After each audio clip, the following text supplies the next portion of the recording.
నమస్కారం, నేను మీ జీవిత.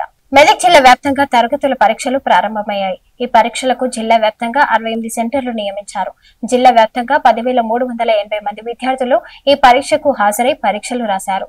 ఈ పరీక్షలను పకడ్బందీగా నిర్వహించాలని కలెక్టర్ రాహుల్ జిల్లా విద్యాధికారి రాధాకృష్ణకు తెలిపారు.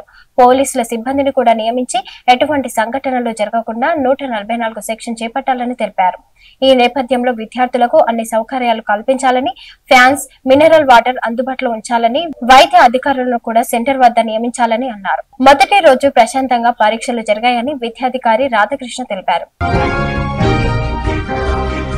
మెదక్ జిల్లా రేగుడు మండల కేంద్రంలోని కాంగ్రెస్ పార్టీ నాయకుల ఆధ్వర్యంలో కళ్యాణ లక్ష్మి, షాది ముబారక్ చెక్కులను పంపిణీ చేసిన MRO Dattareddy, Bonnur Kishan, Digambar, Vattipalli market committee director Sridhar Gupta చేతుల మీదుగా చెక్కులను పంపిణీ చేశారు. మండల వ్యాప్తంగా బురన్ వాడికి 1 చెక్కు, చౌదర్పల్లికి 1, దోసపల్లికి 7, గాజవాడకు 3, రేకుడుకు 4 చెక్కులు, మొత్తం 17 చెక్కులు పంపిణీ చేశారు.